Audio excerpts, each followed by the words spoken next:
81A मध्ये काय येतं?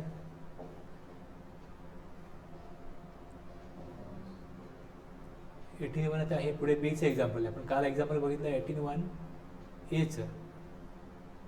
ए मध्ये काय येतं? ए आणि बी आणि सी आणि डी 4 आहेत ना. हां, जे रजिस्ट्रेशन फर्स्ट टाइम घेतात ते ए आणि बी मध्ये येतात, आणि ज्यांचं ऑलरेडी रजिस्ट्रेशन असतं ते सी आणि डी मध्ये आहेत. तुम्हाला लक्षात ठेवायला तुम्ही एक विचार करा की ए आणि बी आणि सी आणि डी. ए मध्ये रजिस्ट्रेशन नवीन आहे, पण ए मध्ये लायबल झाला हे सेक्शन 22 किंवा 24 मुळे रजिस्ट्रेशन घ्यायला लागलं, आणि बी मध्ये सेक्शन 25(3) आहे व्हॉलंटरी रजिस्ट्रेशन, ते घेतलेलं आहे. सेक्शन सी मध्ये रजिस्ट्रेशन नवीन नाही आहे, ऑलरेडी रजिस्टर होते. एक्झाम सप्लाय टॅक्सेबल झाला. एक्झाम सप्लाय हा जो होता तो टॅक्सेबल सप्लाय झाला, आणि कंपोजिशन स्कीममधनं नॉर्मल स्कीममध्ये आले. हेच आहे ना. आपण जेव्हा सुरुवात करतो तेव्हा पहिले आपण बघितलं आहे की आपण नक्की कुठे आहोत. एक्झाम सप्लाय रजिस्ट्रेशन पर्सन जो एक्झाम सप्लाय करत होता ते एक्झामशन गव्हर्नमेंटने विड्रॉ केलं, आणि तो एक्झाम सप्लाय टॅक्सेबल सप्लाय होणार. आणि exit from composition scheme, Naveen registration, voluntary registration, हे दोन्ही रजिस्ट्रेशन पहिल्यांदा घेतले जातात, आणि हे ऑलरेडी रजिस्टर होते.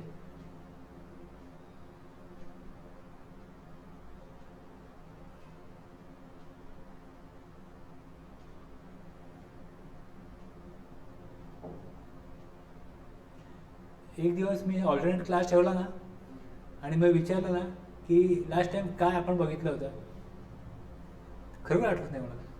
एवढे ब्लँक असेल तर कसं होणार.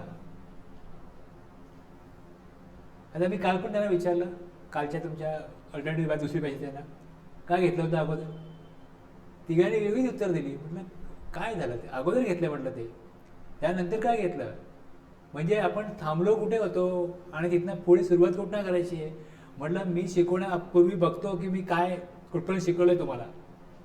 तर तुम्ही आल्यानंतर मी कुठनंही आला असाल, तुम्हाला वेळ मिळतो 5-10 मिनटं, त्याला आठवा की आज आपल्याला काय पुढचं सांगणार असतील. आपण लास्ट टाइम आपल्याला काय जे काय कळलं आहे ते नक्की आपण काय शिकत होतो. टॉपिकच आठव, बाकीच्या डिटेलमध्ये नका जाऊ, पण टॉपिक पण नाही आठवत त्यांना. काल टॉपिकच नाही आठवलं की टॉपिक कुठला झाला आपला लास्ट टाइम. आता आपण 81A एक्झाम्पल बघितलंय. जर तुम्हाला ते आठवतंय तर पुढे मी त्या फ्रिक्वेन्सीला तुम्ही आहात तर मग 81B घेण्यात पॉईंट आहे ना.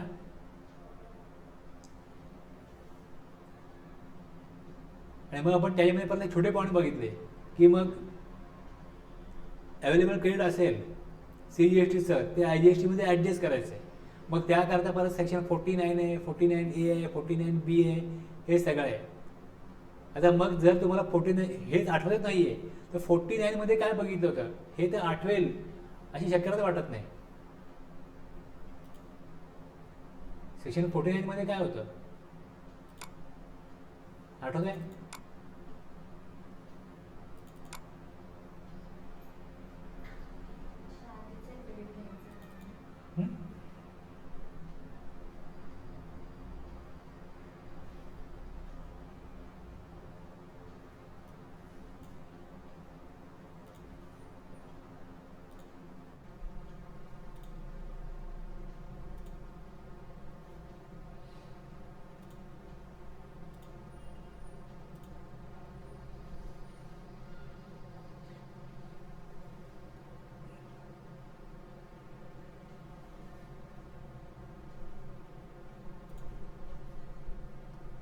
हे सेक्शन आहेत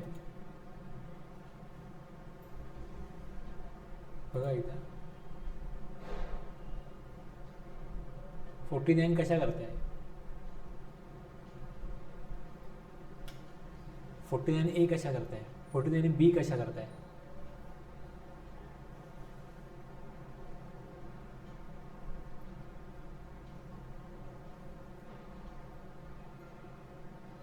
आता ही जी लिंक आहे ना, जर तुम्हाला अगोदरचं आठवत नसेल तर मग आपल्याला पुढे जाण्यामध्ये काहीच पॉईंट नाही. आणि हा महत्त्वाचा पॉईंट आहे,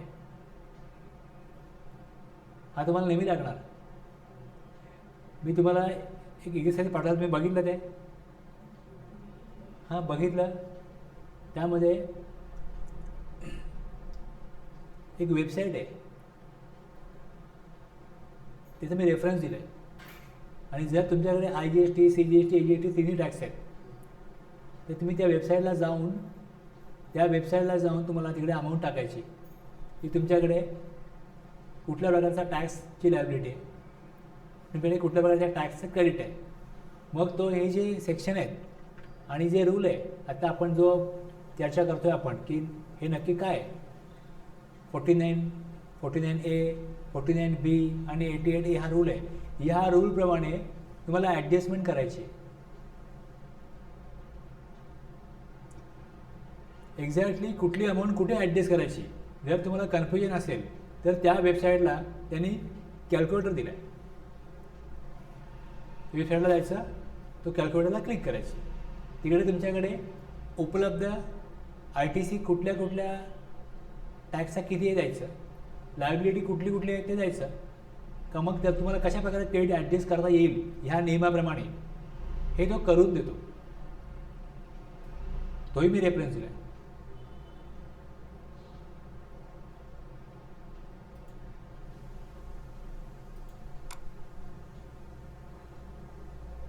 एक्झरसाइज तुम्हाला दिलं मी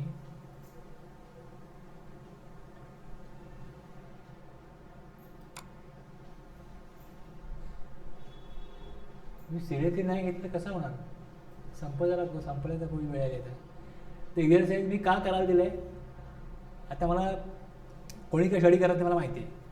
आता कमसे कम मला कोर्स संपल्यावरती सर्टिफिकेट द्यायचं आहे, बरोबर आहे. आता मी सांगितलं हे एक्झरसाइज करून द्या, तुम्हाला हे प्रॅक्टिकल टेस्ट आहे करून द्या. म्हणजे मी केले ते सगळं तुम्हाला करून द्या, एकदा तुम्ही करा. केल्यामुळे त्यामध्ये कंपनी कशी बनवायची, इन्व्हॉइस कसा बनवायचा, मग क्रेडिट कसं ॲडजस्ट करायचं, हे सगळं रिवाईज होईल जेणेकरून.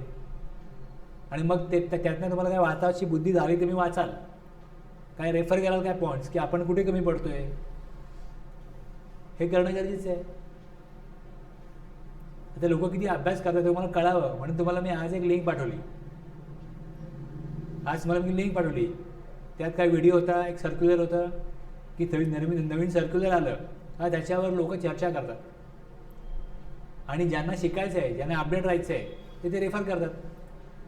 पण तुम्ही काहीच अभ्यास करणार नाही, काहीच रेफरन्स घेणार नाही, मग तुम्ही काम कसं करणार कॉन्फिडेंटली. जे चाललंय नवीन वेगळं काय आलं तर तुमची गाडी अडणारच आहे. मग एवढे दिवस घालवले आणि पुढे जाऊन तुम्ही मग काहीच अपडेट ठेवलं नाही, तर जेवढे वेळ तुम्ही घालवला आहे तेवढ्या वेळ तुम्हाला सार्थकी लागेल का, तुम्हीच विचार करा.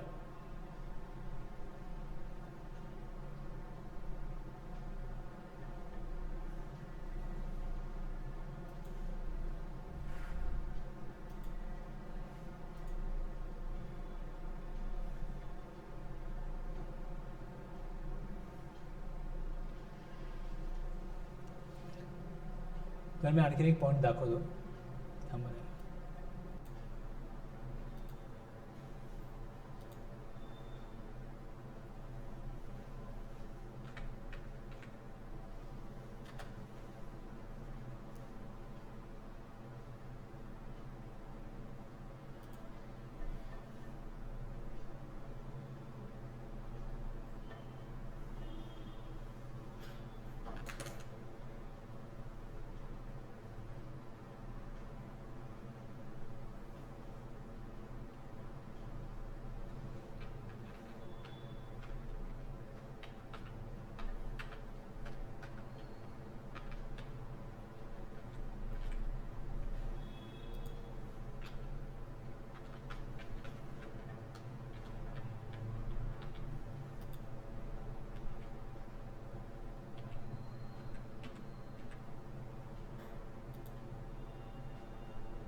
मी डॅशबोर्डला क्लिक केलं, बघा आता डॅशबोर्डला क्लिक केलं तर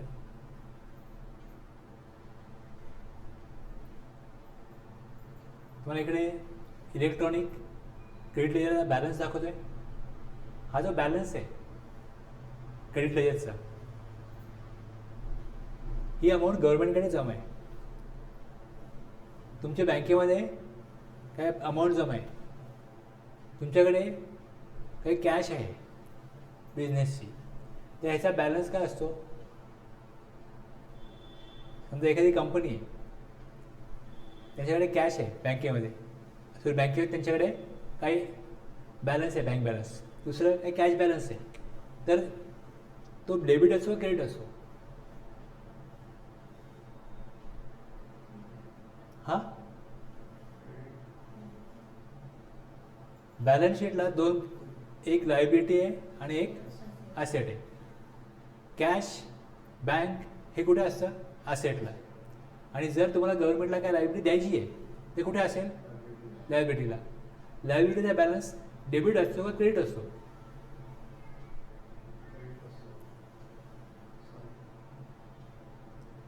मी तुम्हाला हा प्रश्न अगोदर किती वेळा विचारलाय.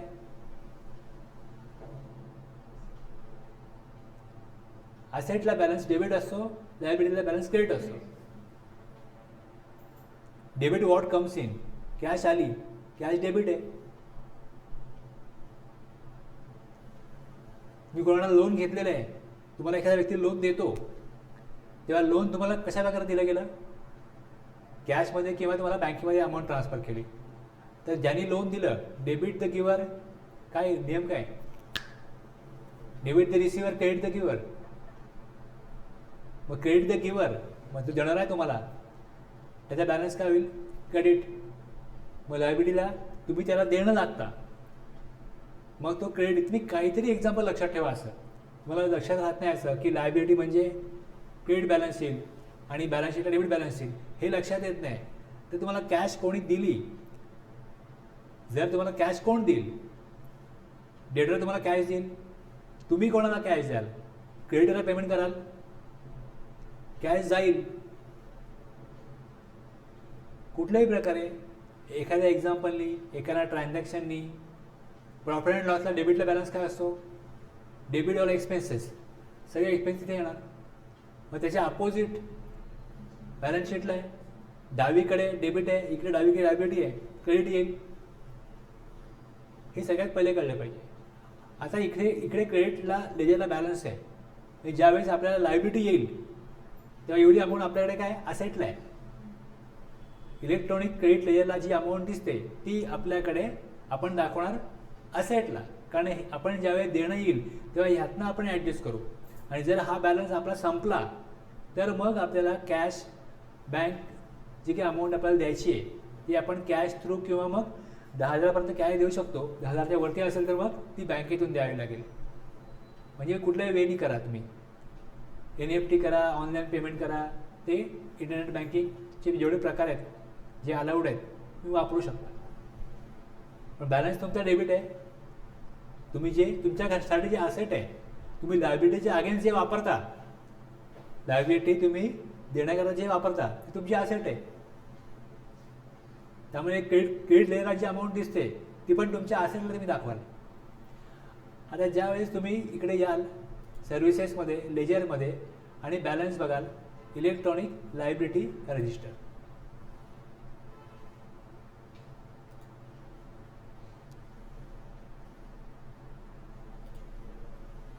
तुम्हाला मी टॅलीमध्ये दाखवतो.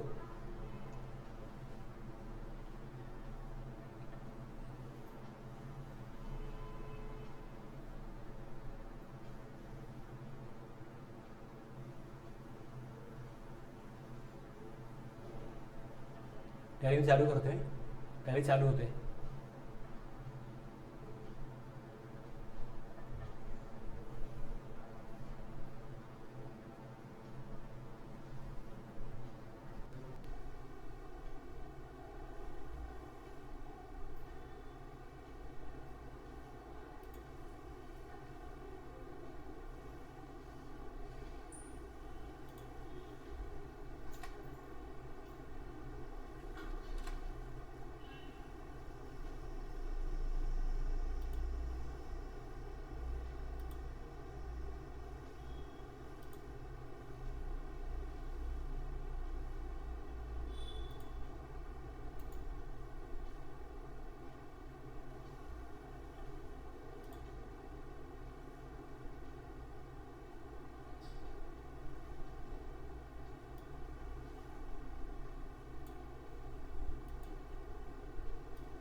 हा 3B आहे ऑगस्ट.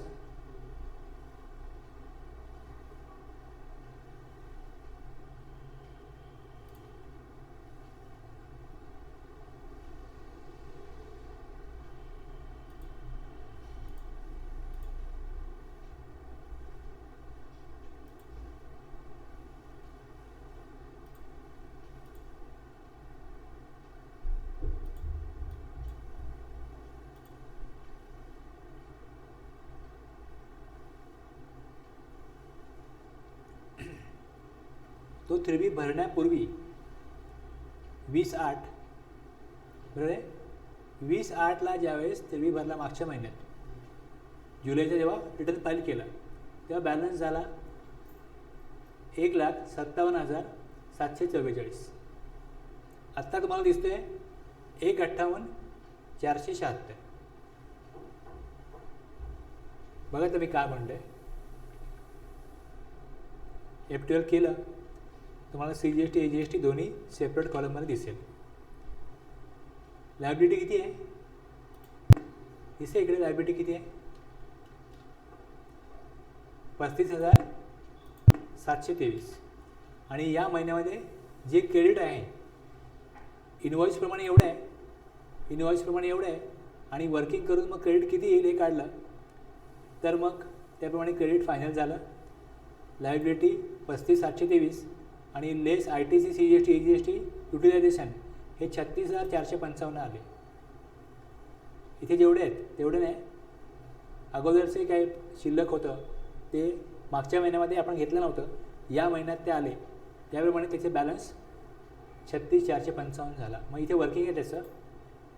इथे वर्किंग आहे. कुठले इनवॉइस आले इथे वर्किंग आहे. टूबीत कुठले इनवॉइस आले. मग अगोदरचे इनवॉइस कुठले आले. या महिन्यातले काही इनवॉइस आले नाही. वॉट एव्हर जे काय असेल त्याप्रमाणे इथे फायनल जो ITC आला तो 36,455 आला.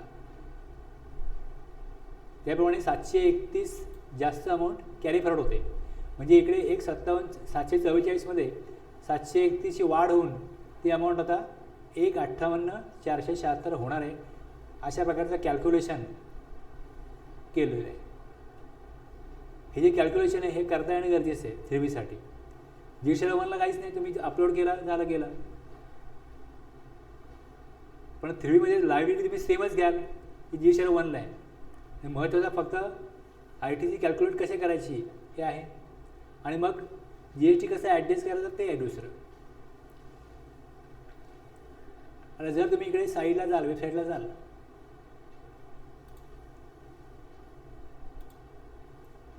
लायबिलिटी किती होती दाखवेल. त्यापूर्वी आपण काम करूया. एक लायबिलिटीच्या अगोदर मी क्रेडिट लेजर दाखवतो. क्रेडिट लेजर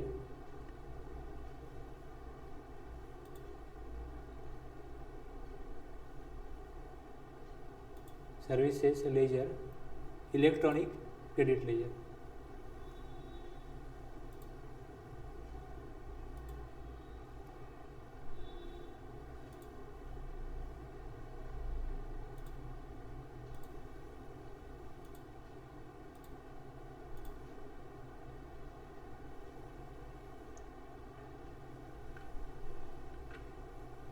एक्सेलला किती बॅलन्स दाखवला तुम्हाला अगोदर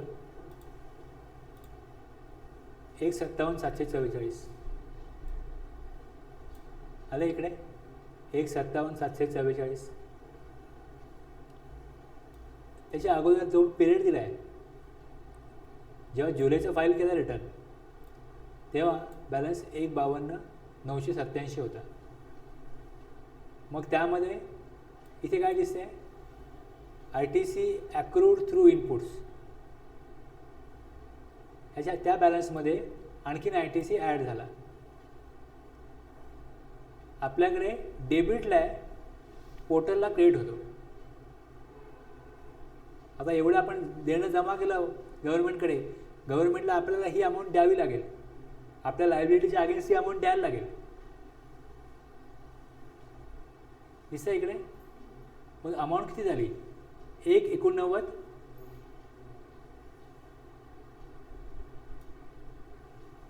आणि याला एक रेफरन्स नंबर तो इकडे रेफरन्स नंबर. पुढे दिसतं इकडे डेबिट. डेबिटला काय आलं इकडे 31,000 सेंट्रल टॅक्स 31,445 31,445 एवढी अमाऊंट ह्यातनं वजा झालेली दिसते. कारण पुढे ॲन्सर किती आलं 157 म्हणजे ही त्यावेळेला लायबिलिटी होती, ती तुमच्याकडे क्रेडिट होती. पोर्टलला डेबिट दिसते बघा. मी तुम्हाला अगोदर का विचारलं लायबिलिटीला बॅलन्स कुठला असतो, ॲसेटला बॅलन्स कुठला असतो. जर तुम्हाला तेच क्लिअर नाही आहे तर मग इकडे डेबिट क्रेडिट काय दाखवत आहे पोर्टलला, तुम्हाला काय करणार त्याचा अर्थ. आपल्याकडे जे डेबिट आहे ते तिकडे क्रेडिट होणार आहे, आपल्याकडे जे क्रेडिट आहे ते गव्हर्नमेंटसाठी डेबिट होणार आहे. व्यवहार कोणामधला आहे, टॅक्सेबल पर्सन रजिस्टर्ड पर्सन आणि गव्हर्नमेंट यांच्यामधला आहे ना. मग रजिस्टर्ड पर्सनने रजिस्ट्रेशन घेतलेलं आहे, त्या GST नंबर आहे, त्याने टॅक्स कलेक्ट केला, त्याला लायबिलिटी आली, त्याला क्रेडिट मिळणार आहे. मग त्याचं क्रेडिट जमा आहे, जे जमा क्रेडिट आहे ते ओपनिंग बॅलन्समध्ये दिसतं. आता हे रिटर्न जेव्हा फाईल केलं गेलं त्यावेळेस त्याचा बॅलन्स झाला लायबिलिटी पे केल्यानंतर 157,744. या 157,744 जिकडे हिशोब थांबला होता ती अमाऊंट समोर त्याने दिलेली आहे आपल्याला. मग त्यामध्ये आता हे सप्टेंबरला मी फाईल केलं आहे, सप्टेंबरला फाईल करतो, ऑगस्टचा रिटर्न आपण. मग ऑगस्टचा बॅलन्स किती होता, ऑगस्टची लायबिलिटी किती होती, ऑगस्टचं क्रेडिट किती होतं. आता ऑगस्टचं क्रेडिटचं आपण ते क्लेम करतोय 36,455.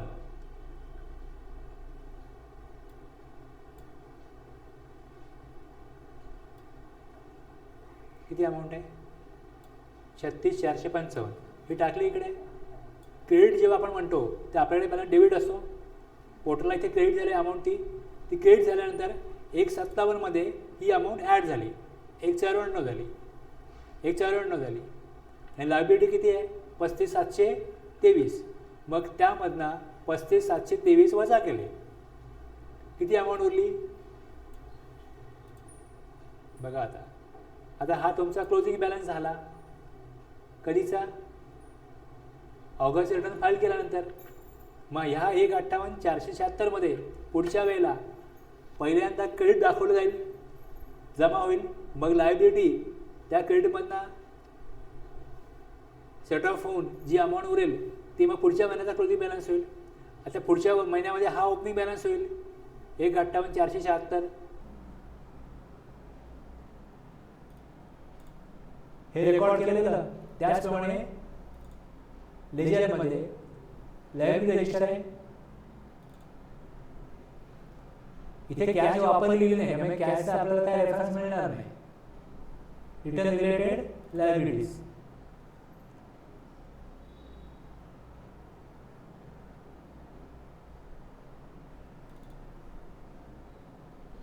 एकवीस 22 जुलै आणि ऑगस्ट 2 महिने काढले बघा. आता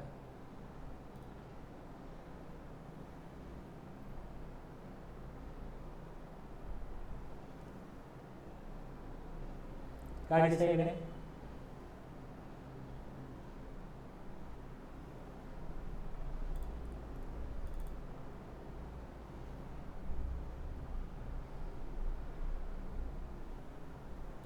इथे कॉलम कसे आहेत बघा.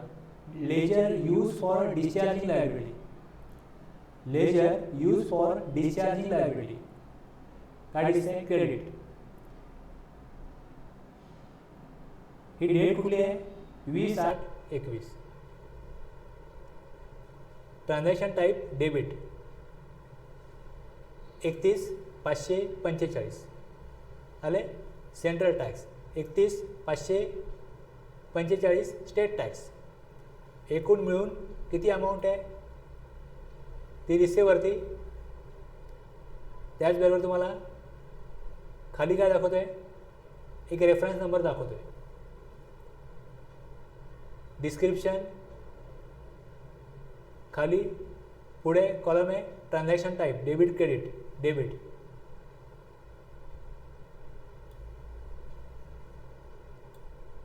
$31,445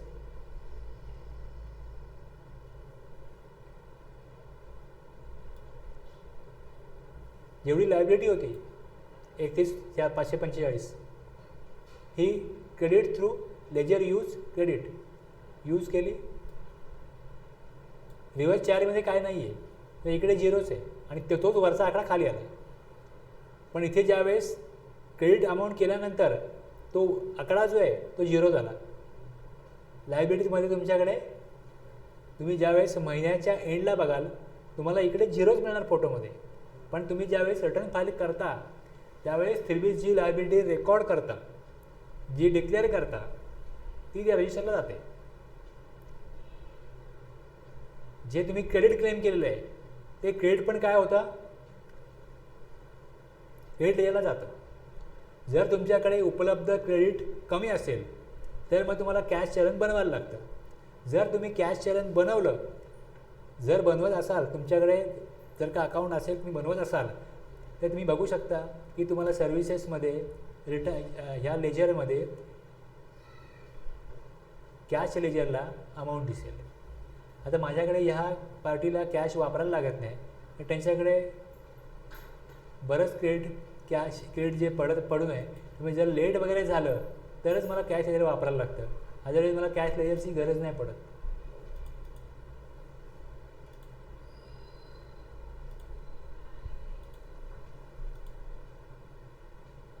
हे मला दाखवायला काय नाही याच्यामध्ये. 200 कॅश आहे तर आहे. अगोदर ती कधी आले,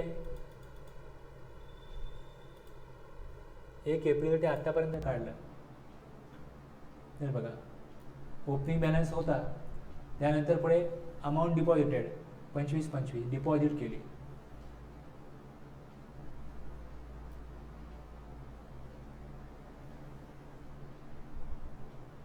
मग ती वापरली गेली. याप्रमाणे इफेक्ट मिळतो पुढे. TCS आला, TCS क्रेडिट अमाऊंट आहे TCS क्रेडिटची. अशा प्रकारे बॅलन्स किती आहे दिसतं. म्हणजे कुठल्याही प्रकारे TDS TCS जर का कोणी डिपॉझिट केला असेल तर ती अमाऊंट मग कॅश लेजरला येते. आता बॅलन्स काय कळेल. जर या कॅशमधनं लायबिलिटी पे केली असती तर कळलं असतं, पण लायबिलिटी काय पे नाही केली.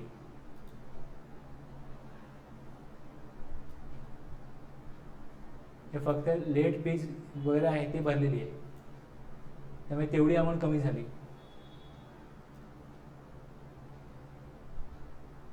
जर लेट चार्जेस भरले असतील तेवढी अमाऊंट कमी होईल, पण इथे काय दिसतंय का भरल्यासारखं काय.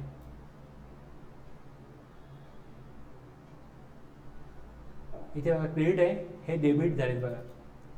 हे डेबिट 25 मग इथनं कमी झाले ना 25 366 मधनं 50 गेले, 316 झाले. म्हणजे एक दिवस लेट केल्यामुळे काय झालं, एकदा लेट फीज भरायला लागली. अदरवाईज काय कॅश लेजरचा उपयोग होत नाही. TCS कोणी कट केला, स्विगीला वगैरे त्यांनी काय सप्लाय केला होता स्विगी थ्रू, थोडी अमाऊंट आली होती इकडे.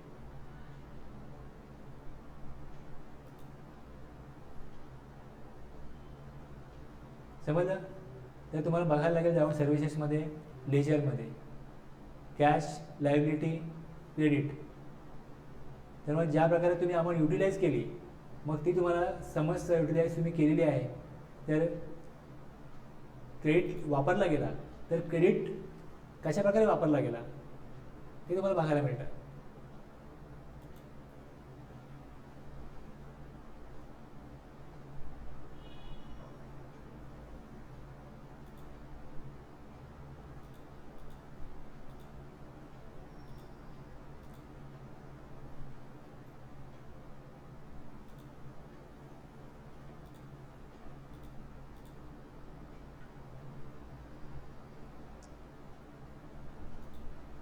जेव्हा मी वर्किंग बघितलं तेव्हा मला कळलं की लायबिलिटी किती होती. एवढं तर पॉसिबल आहे ना. जे काही आपण इथे थेरॉटिकली वाचतो, लॉमध्ये वाचतो आणि ॲक्च्युअलमध्ये जाऊन बघितलं इकडे तर तुम्हाला क्लिअर होईल की डेबिट होईल म्हणजे काय होईल. आता हा जर टॉपिक बघितला आपण तर रूल 85 प्रमाणे इलेक्ट्रॉनिक लायबिलिटी रजिस्टर आहे, रूल 86 प्रमाणे इलेक्ट्रॉनिक क्रेडिट लेजर आहे. रूल 86A प्रमाणे conditions of use of amount available in electronic credit ledger आहे. 87 इलेक्ट्रॉनिक कॅश लेजर आहे. 88 identification number for each transaction. Identification number पाहिजे की नको? हा नंबर आहे रेफरन्स नंबर. प्रत्येक ट्रान्झॅक्शनला एक रेफरन्स नंबर असेल, हे त्या रूलमध्ये दिले. आणि पुढे order of utilisation of input tax credit. हे रूल कशा करतायत? द पेमेंट ऑफ टॅक्स, कशा प्रकारे टॅक्स पेमेंट होईल. मग जे टॅक्स पेमेंट तुम्ही करताय त्याकरता तुम्हाला टॅक्स पेमेंट कसलं केलं जातं? लायबिलिटीचं. मग लायबिलिटी रूलप्रमाणे 85 मध्ये रजिस्टर मेंटेन केलं गव्हर्नमेंट. GST पोर्टल एक रजिस्टर मेंटेन करेल लायबिलिटी किती आहे. मग तुम्ही ज्यावेळेस तिकडे लायबिलिटी सांगाल ती त्या रजिस्टरमध्ये रेकॉर्ड होईल. हे रजिस्ट्रेशन, हे जे लायबिलिटी रजिस्टर आहे ते कुठे आहे? ऑनलाईन आहे. तेव्हा त्याचं नाव काय? Electronic liability register. सगळं आपलं ऑनलाईन होतं. जसं आपल्याला माहिती आहे आपण 3B भरतो, जसं आपल्याला माहिती आहे GST 1 भरतो, तसं यासाठी पण काय केलं आहे? रूल बनवून हे सगळ्या लायबिलिटीज, क्रेडिट, कॅश तिकडे यांचे काय लेजर किंवा रजिस्टर आहे. Electronic liability register, electronic credit ledger, electronic cash ledger. हे पहिले क्लिअर झालं पाहिजे, मग तुम्हाला पुढचा अर्थ कळेल. मागच्या वेळेला तुम्हाला मी सांगितलं आहे आणि नंतर मला असं कळलं की हे आपण ऑनलाईन दाखवायला पाहिजे होतं, म्हणजे याचा अर्थ कळेल. हा सेक्शन मला असं नंतर वाटलं की हा खूप थेरोटिकली झाला. मी तर पुन्हा काय घेतोय की तुम्हाला तिथे त्यावेळेस किती कळलं असेल. मला असं वाटलं फार काय कळलं नसेल. मी काहीतरी बोललो, तुमच्यापर्यंत काहीतरी पोचलं, आता काहीच कळत नाही, आपण काहीच विचारत नाही. काय विचारलं ना तुम्ही? आपण इंटरनेट सप्लाय जर केला तर मग CGST, AGST, इंटरस्टेटला आपल्याकडे IGST आणि इंटरेस्ट वगैरे असेल. हे आणखीन काय लायबिलिटी असतात. मग किती प्रकारचे टॅक्स आहेत आणि ॲडिशनल काय पे करायला लागतं लायबिलिटीजच्या व्यतिरिक्त. तर इंटरेस्ट, पेनल्टी, फीज किंवा आणखीन काही अमाऊंट आली तर ती ही भरायला लागते. या सगळ्याचा लेखाजोखा रेकॉर्ड कुठे आहे? ऑनलाईन आहे. मग ऑनलाईन कुठे आहे? लायबिलिटी असल्यास लायबिलिटी रजिस्टरमध्ये, क्रेडिट लेजरमध्ये, कॅश लेजरमध्ये. तुम्ही जेव्हा अमाऊंट भरता, आपण बघितलं होतं की जे CTP आहेत किंवा NRTP आहेत त्यांना ॲडव्हान्समध्ये टॅक्स भरायला लागतो. मग ज्यावेळेस ते टॅक्स पे करतील ते जमा कुठे होईल? कॅश लेजरला. आणि ज्यावेळेस ते लायबिलिटी डिक्लेअर करतील तेव्हा त्या कॅशमधनं ते अमाऊंट पे करतील. जो ITC त्याच्याकडे असेल तो ITC रेकॉर्ड करतील. आणि मग हे सगळं जे काय ते डिक्लेअर करतील ते त्या लेजरमध्ये काय होईल? रिफ्लेक्ट होईल.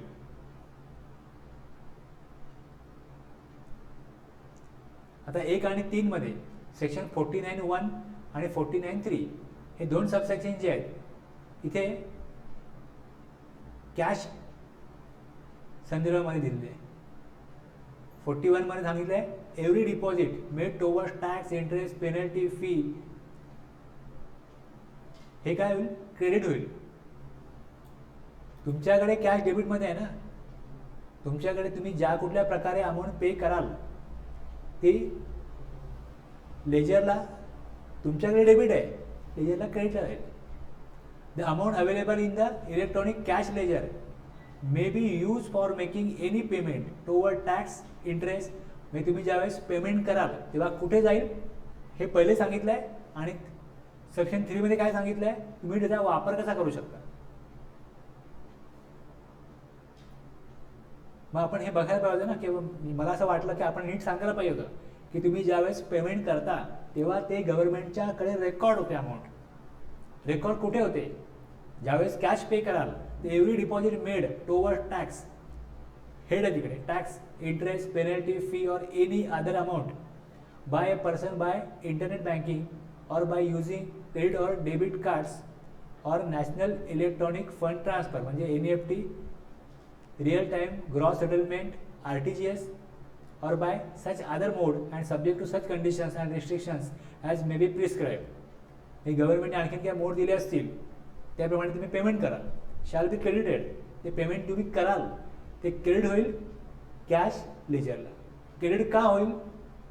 कारण गव्हर्नमेंटकडे ते जमा आहे त्यातून ते आपली लायबिलिटी त्यांना ते देणं लागतात ना आपल्याला. आपल्याकडे जेव्हा कॅश आहे तेव्हा डेबिट आहे, ती आपण त्यांना दिली, त्यांची ॲसेट नाही आहे ती. डेबिटला ठेवायला, डेबिटला कधी आपण ठेवतो जेव्हा आपली ॲसेट आहे.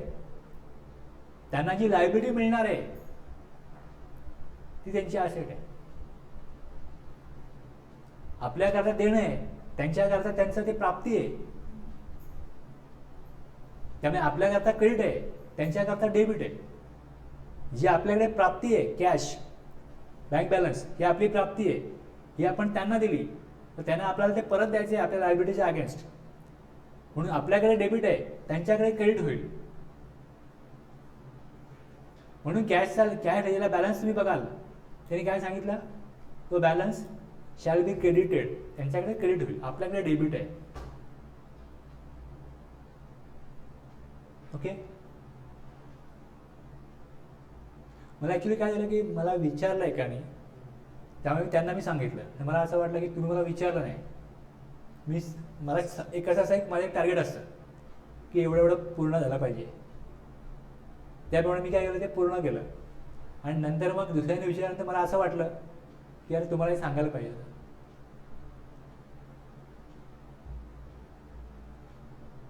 त्यांनी मला विचारलं काय की मग ही जी अमाऊंट तिथे आपल्याकडे इलेक्ट्रॉनिक लेजर आहेत, आपण जर पेमेंट करतो तर मी पेमेंट कधी केलं आहे मला कळतं. कसं कळतं, मी चलन बघतो, चलनामध्ये कळतं मला 3B डाउनलोड करता येतो, मला 3B मध्ये बघता येतं. पण जे त्यांनी लेजरची गोष्ट केली इकडे, इलेक्ट्रॉनिक लेजर आहे, मग ते लेजर कसं बघायचं असं मला एकाने विचारलं. आणि मग त्यांनी विचारल्यामुळे त्याला ते दाखवणं झालं, माझंही बघणं झालं, माझ्याही काही गोष्टी ऑब्झर्व झाल्या. आणखीन त्यांनी विचारलं मला, मी म्हटलं उद्या आपण बघूया. मग त्याला मी अगोदर उद्या बघतो बोलल्यामुळे मी थोडी मग तयारी केली की कशा प्रकारे सांगायचं, किती वेळ सांगणं, एवढा स्कोप आहे याच्यामध्ये. ते मला असं वाटलं की चांगला स्कोप आहे आणि हे सांगितलं पाहिजे. मला असं वाटलं सांगितलं पाहिजे. आपण अगोदर कोणी विचारलं नाही, ते कोणी इंटरेस्ट दाखवला नाही, त्यामुळे आपल्याकडनं तो अभ्यास झाला नाही. जर माझा अभ्यास होईल तर मग मला जे कळलं आहे ते तुमच्यापर्यंत पोचवायची एक मला तीव्र अशी इच्छा निर्माण होते. जर हे महत्त्वाचं सांगितलं पाहिजे. पण त्यांनी विचारलं मला की हे जरा मला वाटतं हे महत्त्वाचं आहे, हे आम्ही करतो हे की. आणि मग समोर एक बॉक्स जेव्हा आला असा 3B भरताना, लायबिलिटी रेकॉर्ड केली, समोर जसं आलं लायबिलिटी किती आहे आपण जसं बघितलं ना आत्ता इकडे, मग मी दाखवलं. हे सगळं पे करत असताना समोर येतं. अगोदरचा बॅलन्स किती आहे, नवीन बॅलन्स किती आहे, लायबिलिटी किती आहे आणि क्रेडिट किती आहे, कॅशची गरज आहे का, कॅश त्याच्याला बॅलन्स किती आहे, हे तिन्ही लेजर समोर दिसतात. ते त्याच वेळेला दिसेल असं नाही, ते इथे मेंटेन आहेत.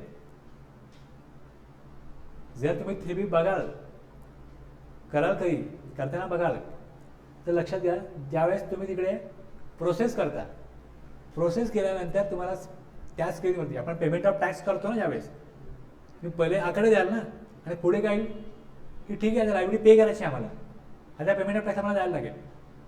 मला आठवतं आहे का नुसतं आपलं हो करता. हां, मग जेव्हा पेमेंट ऑफ टॅक्स केल्यानंतर जी स्क्रीन समोर येते ती स्क्रीन बघा, ज्यामध्ये तुम्हाला वरती काय दाखवतं, तुमची लायबिलिटी किती आहे हे खाली पेमेंट ऑफ टॅक्समध्ये येतं, आणि पुढे क्रेडिट लेजरला बॅलन्स किती आहे, कॅशची गरज आहे का, रिक्वायर्ड कॅशची गरज आहे का, हे सगळं तुम्हाला तिकडे प्रोसेसमध्ये येईल. आणि ते जेव्हा प्रोसेसमध्ये येतं, आता एक मिनटं, जर मला पॉसिबल असेल तर मी दाखवतो.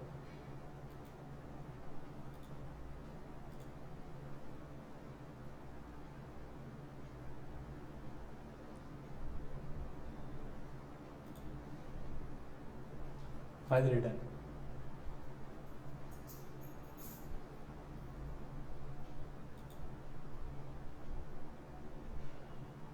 युजर मॅन्युअल,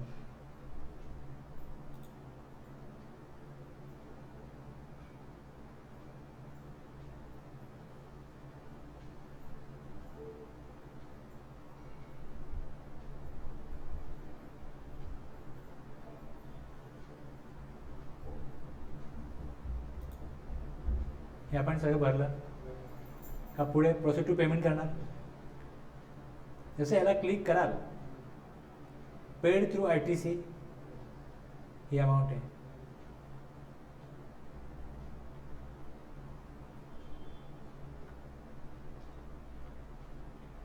हे सगळं ओपन करण्यापासून आहे. ठीक आहे ना. हे बघा,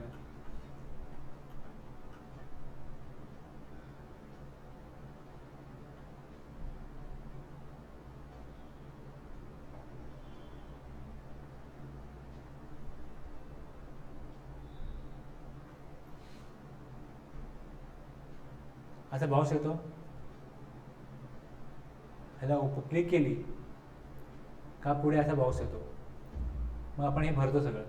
हे भरल्यानंतर पुढे काय भरले दिसतं इकडे. मग पुढे हे भरायचं आहे. पुढे काही भरलं तर ठीक आहे, अदरवाईज पुढचा कॉलम. हे सगळं भरल्यानंतर पुढे काय दिसेल, ITC किती आहे. मग तुमचा हा कॉलम येईल. यात तुम्ही ITC वगैरे माहिती भराल. ही भरल्यावर कन्फर्म कराल.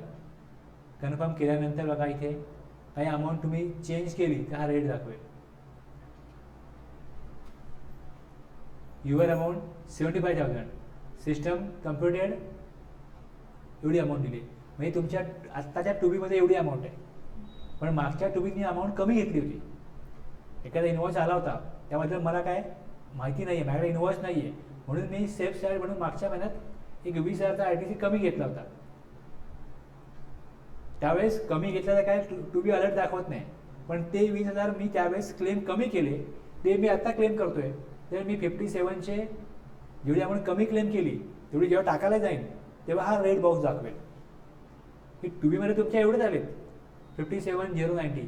मग तुम्ही 75 काढून घेताय, बस अलर्ट दाखवतो या प्रकारे इनडायरेक्टली. हे केल्यानंतर पुढे मग कन्फर्म द्यायचं, असंच रेट दाखवत राहील.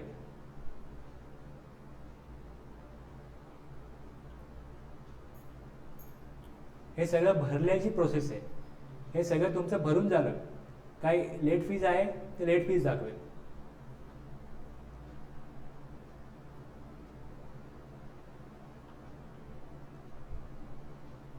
मला सेव्ह करायला पाहिजे.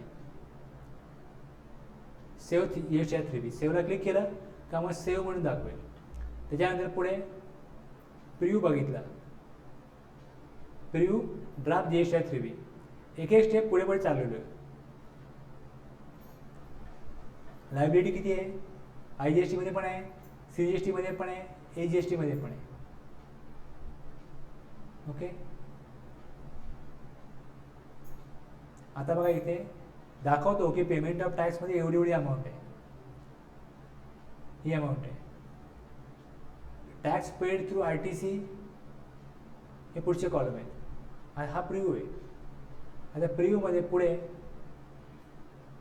क्लिक केलं प्रोसीड टू पेमेंटला का, प्रोसीड टू पेमेंटला पेमेंट मेड इन क्वार्टर.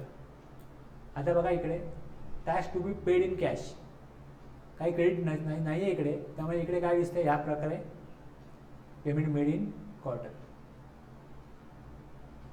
हे चलन आहेत, हे क्वार्टरली हे चलन आहेत. टोटल अमाऊंट दिसते, कॅश लेजर अमाऊंट. मग ही अमाऊंट इथे घेतली जाईल. Payment of tax,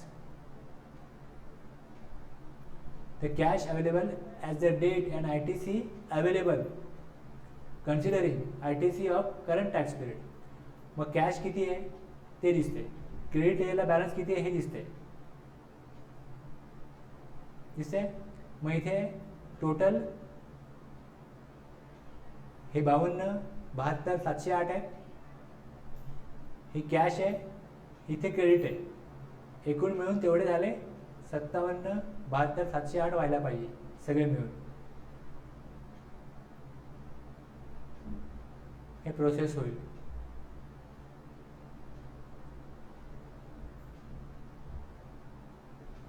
additional cash record आला इकडे, एवढी कॅश कमी पडली, मग ती कॅश बनवायला लागेल.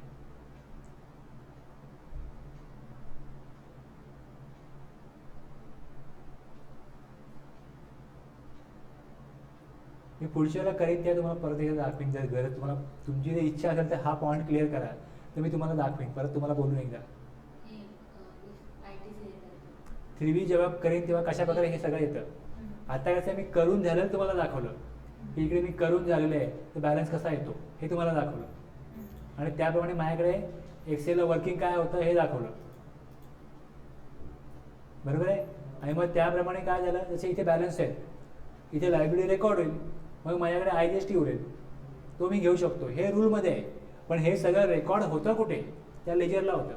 मग लेजरला पहिले बॅलन्स काय मी तुम्हाला दाखवेन, मग मी तिथे क्रेडिट रेकॉर्ड करेन तुम्हाला दाखवेन, किंवा मी कॅश रेकॉर्ड, समजा मला कॅश गरज आहे, मी कॅश भरून ठेवली पहिलेच, चलन भरून ठेवीन, मग दाखवीन बघा इथे कॅश लेजरला कॅश आहे, क्रेडिट लेजरला क्रेडिट आहे, आणि लायबिलिटी आज आपण बाय डिफॉल्ट लायबिलिटी ती नसतेच. आपण जेव्हा लायबिलिटी रेकॉर्ड करू तेव्हा ती तेवढ्यापुरता येते, आणि मग त्याच्या आगीच आपण कॅश आणि क्रेडिट ॲडजस्ट करतो, परत लायबिलिटी झिरो होते. पण कशा प्रकारे ॲडजस्टमेंट करायची, मग इथे 1 आणि 3 मध्ये तुम्हाला ते सांगितले. The amount available in the electronic cash ledger may be use for making any payment towards tax, interest, penalty, fees.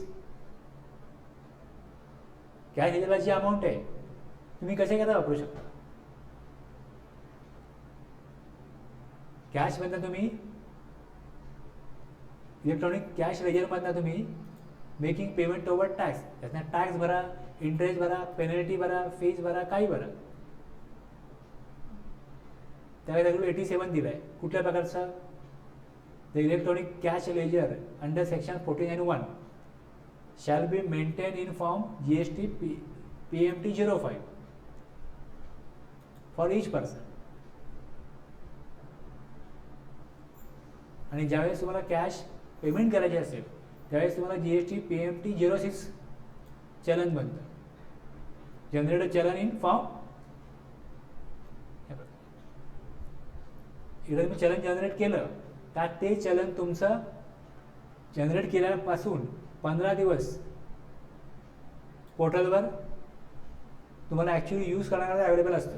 जर तुम्ही 15 दिवसामध्ये ॲक्च्युअल पेमेंट नाही केलं चलन क्रिएट केल्यानंतर तर ते एक्सपायर होतं. चलन क्रिएट करणं एक प्रोसिजर आहे, आणि जर तुम्हाला बँकेतनं NFT करायचं आहे मग तुम्ही चलन प्रिंट करता, बँकेत घेऊन जाता, ही जी प्रोसेस आहे ही 15 दिवसामध्ये व्हायला पाहिजे. म्हणून त्याला इकडे 15 दिवस दिलेले आहेत, 15 डेज. जर कॅश तुम्ही काउंटरला पे करायला जाल तर 10,000चं लिमिटेशन आहे, मर्यादा 10,000 आहे. त्यामुळे जास्त अमाऊंट असेल तर तुम्हाला कॅश काउंटरला जमा करता येणार नाही, ओव्हर द काउंटर कॅश जाणार नाही. पण गव्हर्नमेंट डिपार्टमेंट आहे किंवा काय वसुली केली, रिकव्हरी केली आहे, अगोदर थकलेला टॅक्स आहे किंवा कोणती लायबिलिटी वेळेत पे केली नव्हती त्यांच्यावर काही कारवाई केली प्रॉपर ऑफिसरनी, तर त्यावेळेस मग कॅश मिळाली तर कॅश जमा करून घ्या, त्यावेळेस चालतं.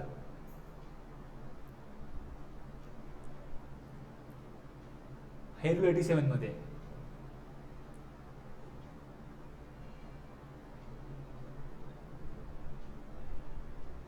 The deposit under subrule 2 shall be made through any of the following modes, namely. आता याच्यामध्ये आपण फायनली हे बघितलं की ऑनलाईन पेमेंट करायचं आहे, internet banking, credit debit card, याला लिमिट नाही आहे. ऑफलाईन पेमेंटला लिमिट आहे, NEFT RTGSला लिमिट नाही आहे, पण ओव्हर द काउंटर 10,000 हे लिमिट आहे.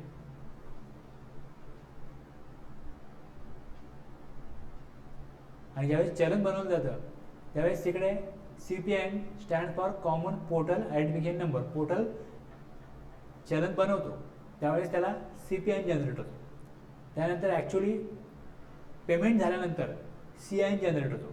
मग तो कुठल्या बँकेतनं जनरेट झाला, और bank reference number is the transaction number given by the bank for a payment against चलन.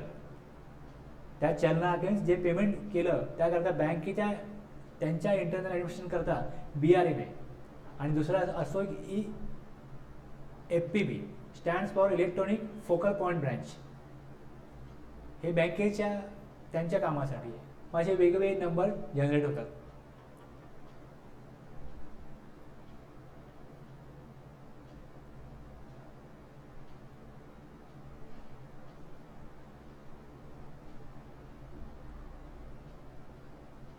The amount reflected in electronic cash ledger may be use for making any payment. हे कुठल्या प्रकारचा पेमेंट, कुठल्या प्रकारचा tax, थोडं खाली दिलेलं आहे. चलन बनवताना या प्रकारे बनवतो आपण.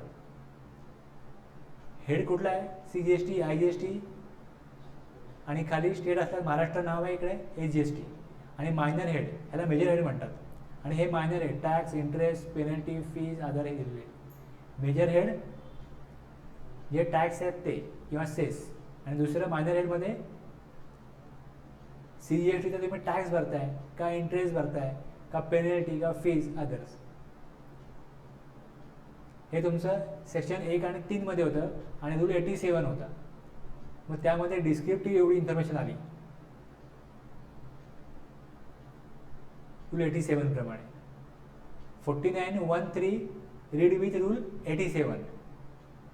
मग तुम्हाला कॅश संदर्भातली पुरेशी माहिती मिळेल. प्लस मग मी पोर्टलला दाखवलं, तिकडे कॅश कशा प्रकारे, तुमच्याकडे डेबिट आहे तिकडे क्रेडिट झाली, याचा अर्थ काय.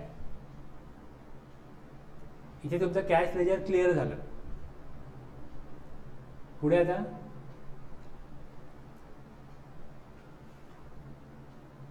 2 आणि 4 इलेक्ट्रॉनिक क्रेडिट लेजर.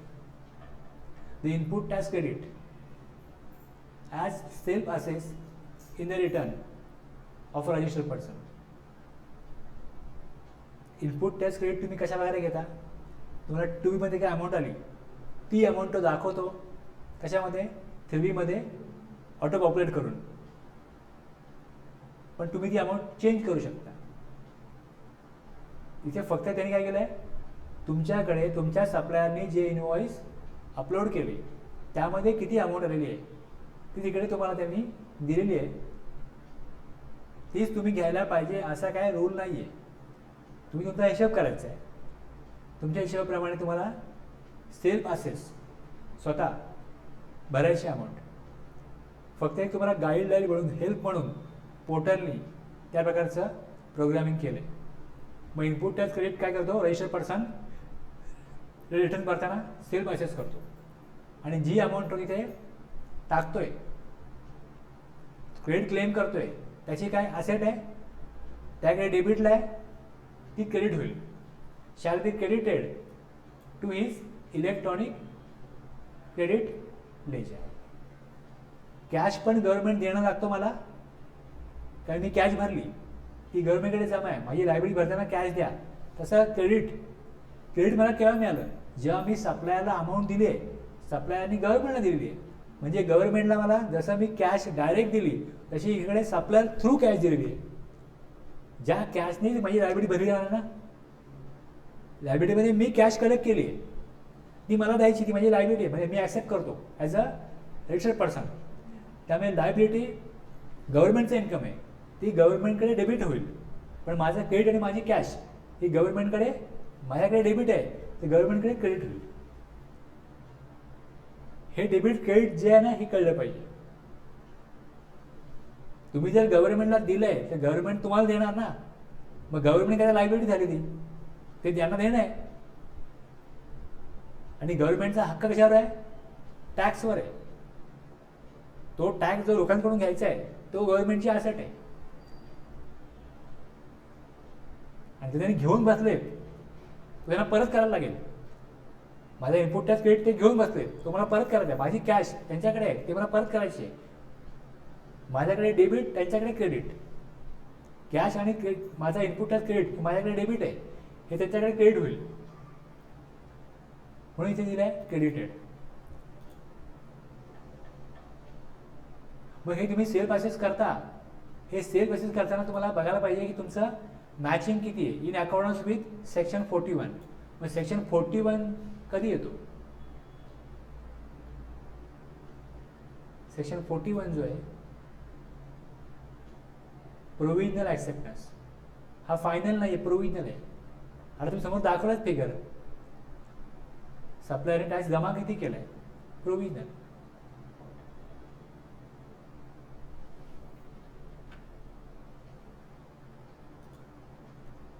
आणि सेक्शन 43A, ठीक आहे, इन अकॉर्डन्स विथ सेक्शन 41 और section 43 to be maintain in such manner as may be prescribe. आता याच्यामध्ये रीड विथ रूल 86 आणि 88A दिला आहे. ओके, हे दोन रूल दिले.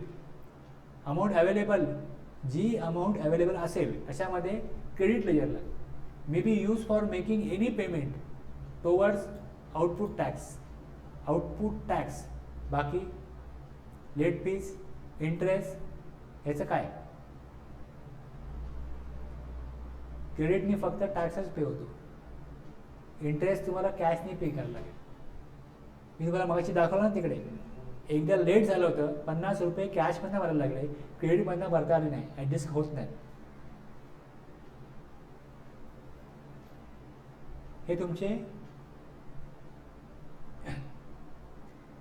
49, 1, 2, 3, 4 झाले.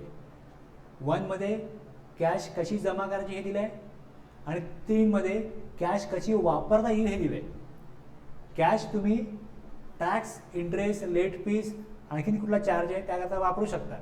क्रेडिट 2 आणि 4 मध्ये क्रेडिट कसं जमा होईल, कुठे मेंटेन केलं जाईल हे दिलं आहे आणि त्याचा वापर कसा करता येईल. क्रेडिटचा वापर फक्त टॅक्स करताच करता येईल, त्यातून तुम्हाला इंटरेस्ट किंवा इतर लायबिलिटी पे करता येणार नाही, दुसरे जे हेड आहेत ते पे करता येणार नाही, फक्त टॅक्सच ॲडजस्ट करता येईल. आणि मग तुम्ही येता 49(5) वरती, त्यामध्ये तुम्हाला काय दिले, integrated tax. The amount of input tax available in the electronic credit ledger of the registered person on account of integrated tax IGST shall first be utilise. IGST पहिल्यांदा वापरा हे सांगितलं जातं. and the amount remaining, if any, may be utilized towards the payment of central tax, state tax हे दिले.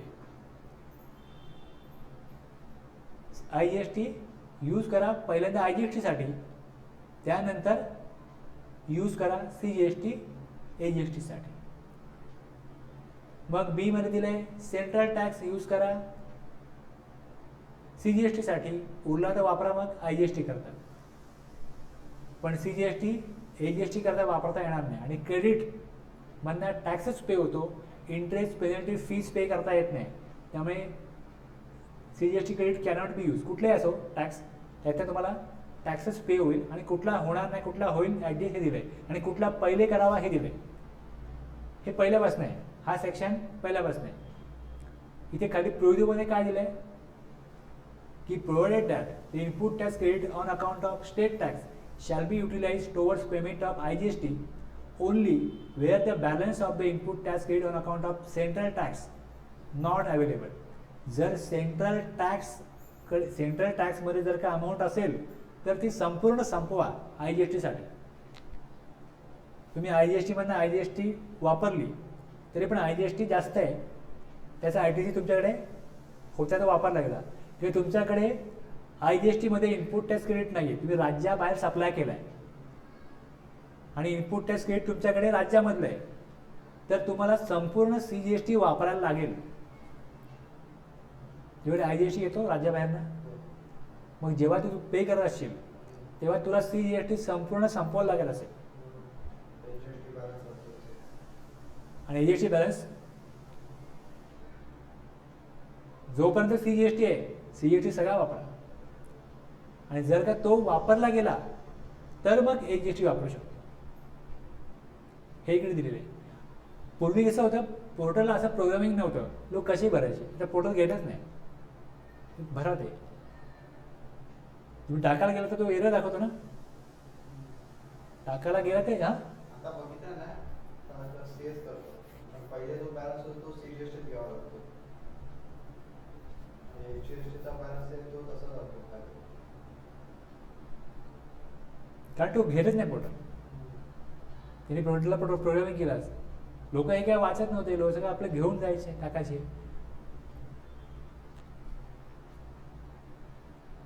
AGST credit, payment of AGST, payment of IGST. आता हे जे सगळे आपण जे करतो आणि टॅलीमध्ये पण याचं जसं इथे भरतो त्याप्रमाणे आपण टॅलीमध्ये काय करतो, त्याचं बॅलन्स शीटला हे सगळे एंट्रीज करतो. बॅलन्स शीटला ह्या सगळ्या एंट्रीज करतो. हे लेजर बनवतो आपण इकडे. CGST credit ledger. आता त्याच्यामध्ये जर का माझ्याकडे अगोदरचे काय इनवॉइस होते पण ते पोर्टलला आले नाही, तर ते मी दाखवतो की अनयुटिलाइज क्रेडिट. ते क्रेडिट मी घेतलं नाही. मग ते किती घेतलं नाही ते माझ्याकडे असेटला राहतं. हे क्रेडिट घेतलं नाही, 2 महिन्याने ते आलं का मी ते घेतो. टुबीत आलं ते तर मी घेणार मग ते. मग दर महिन्याला अशा प्रकारे क्रेडिट लेअरला किती अमाऊंट गेली आणि किती अनयुटिलाइज राहिली ते सगळं अकाउंटिंग केलेलं आहे. तुम्ही TDS करत असाल ना, TDS डिडक्ट केला तर TDS दाखवतो ना एंट्रीमध्ये. मग ज्याप्रमाणे आपण TDS दाखवतो त्याचप्रमाणे GST दाखवायला नको का? गव्हर्नमेंटकडे आपला TDS जमा आहे एखाद्या पार्टीचा. आपण पार्टीच्या नावे तो TDS रेकॉर्ड करतो, पार्टीचा बॅलन्स निघून जातो आणि आपल्याला बॅलन्स शीटला कळतं की आपल्या TDS जमा किती आहे. मग आपण ॲडव्हान्स टॅक्सही भरतो, तो पण दाखवतो आपण की ॲडव्हान्स टॅक्सही जमा आहे असेट म्हणून गव्हर्नमेंटकडे. तसं क्रेडिट किती जमा आहे माझं, पण आता हे मला युटिलाइज करता येत नाही. दोन गोष्टी आहेत, एक अवेल आणि दुसरा युटिलाइज. क्रेडिट अवेल करणं ही वेगळी गोष्ट आहे, युटिलाइज करणं वेगळी गोष्ट आहे.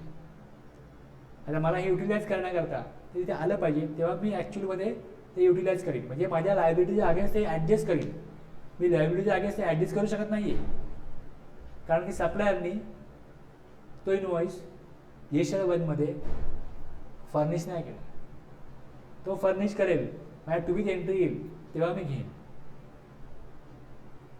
त्यामुळे अनयुटिलाइज आहे. मग अशा प्रकारे सगळ्या एंट्र्या केल्या. मग मला दर महिन्याला माझ्या 3 एंट्र्या होतात. आता हे मी बघायला ड्युटीज अँड टॅक्सेस, ह्याची मी डेट टाकतो 1/8 ते 31/8. ड्युटीज अँड टॅक्सेसमध्ये काय अमाऊंट, किती अमाऊंट आहे, काय नाही. 31/8ला अमाऊंटच राहणार नाही, कारण 31/8ला मी याच्या 3 एंट्र्या केल्या. दाखवतो.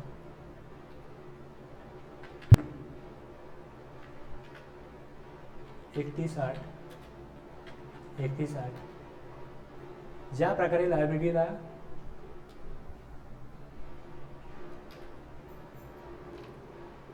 व्हाउचर टाईप मी इथे घेतो. मला फक्त काय पाहिजे, जर्नल. ह्या 3 एंट्र्या आहेत बघा.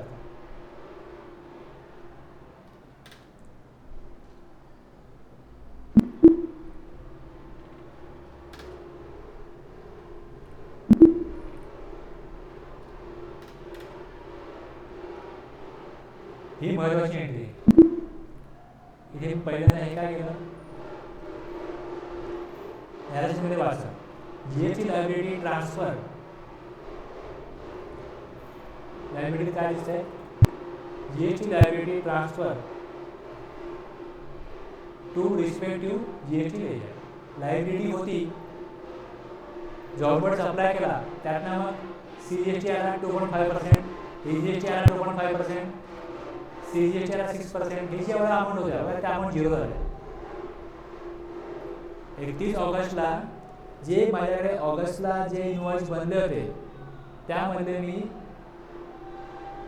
जे लेजर क्रेडिट केले टॅक्स कलेक्ट करायला ते मी वर टाकले. त्याची अमाऊंट होती ती मी पुढे टाकली. आणि जी लायबिलिटी आहे त्याचा बॅलन्स क्रेडिट असतो. आणि इथे मी डेबिट घेतलं, क्रेडिट डेबिटला टाकलं आणि मग लायबिलिटी लेजर बनवलं, त्याला क्रेडिट केलं. CGST लायबिलिटी रजिस्टर त्यात संपूर्ण अमाऊंट ट्रान्सफर केली. आपण जेव्हा पोर्टलला आपल्या लायबिलिटी रजिस्टर आहे तिकडे काय होणार आहे, पर्सेंटमध्ये अमाऊंट जाणार नाही. एकूण मिळून CGST किती आहे तो सांगा.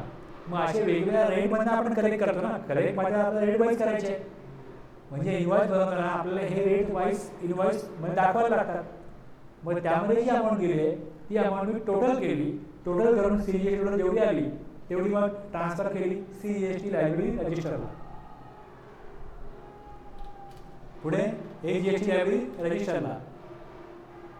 आणि एवढी अमाऊंट जी आहे ती मग मी हिशोबात घेतली एक्सेलला. या प्रकारे एंट्री केली.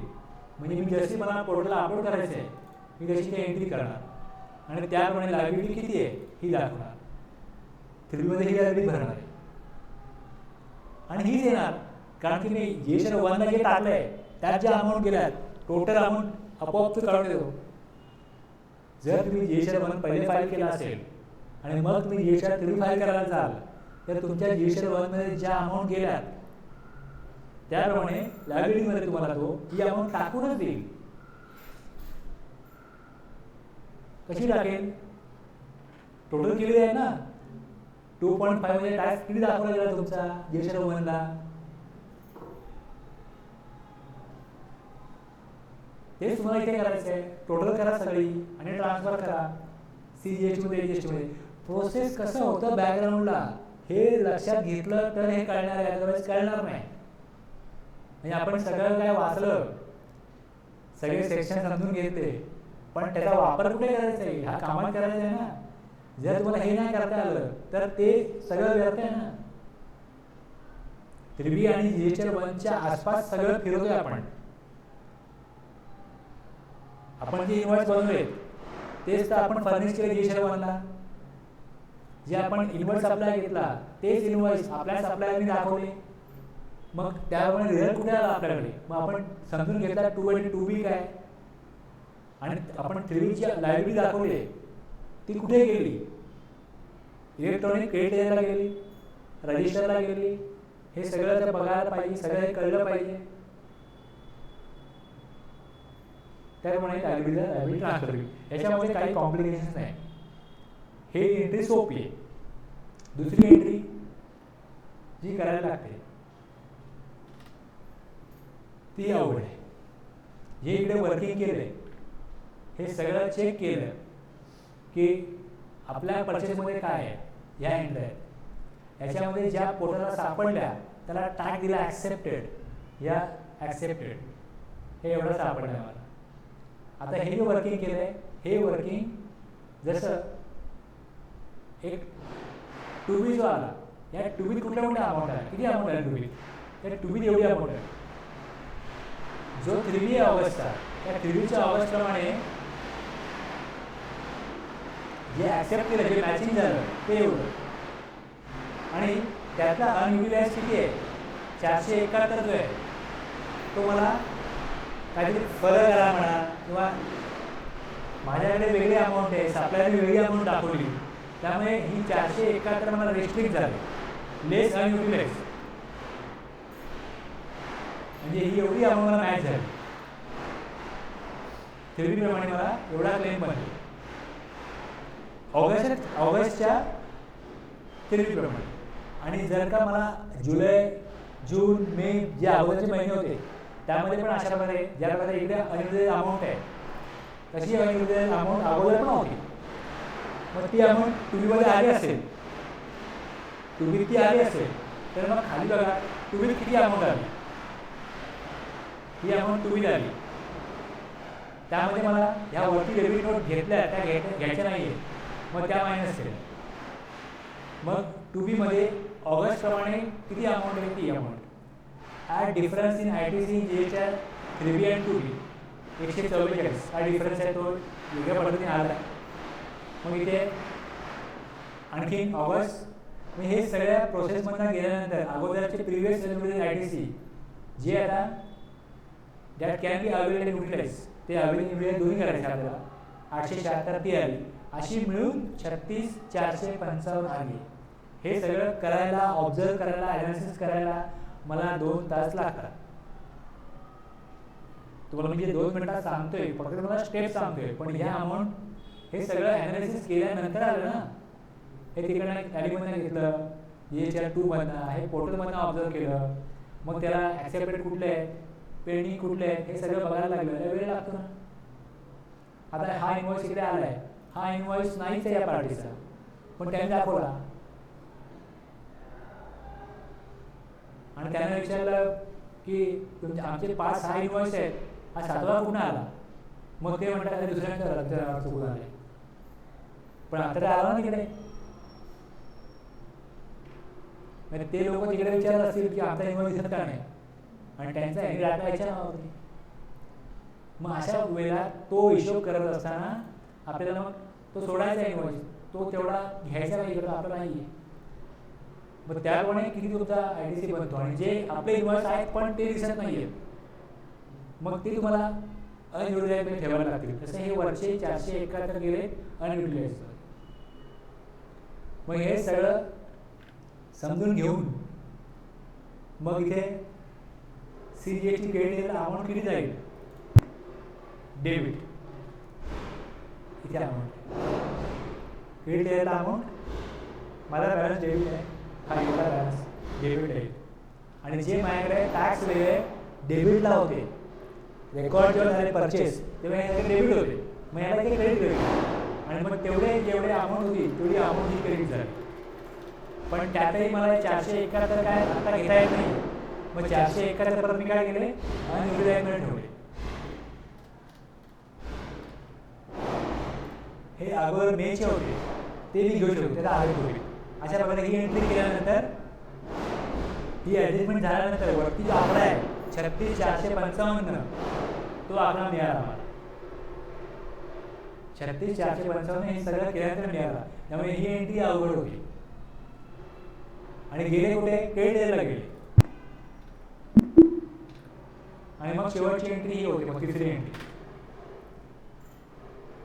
तुम्ही पर्याय गेलाय, लायबिलिटी घेतली आहे 55 आणि क्रेडिट माझ्याकडे जास्त झालं ना, मग इथे मला पेबल असलेले येणार नाही.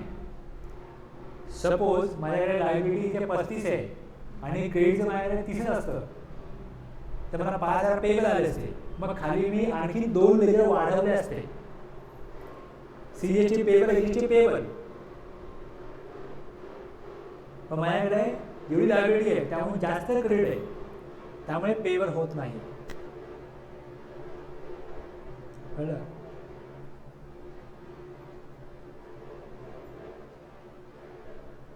हे करण्याकरता तुम्हाला स्ट्रॉंग पेशन्स ठेवायला लागतील आणि मग आपल्याला करायचंच आहे.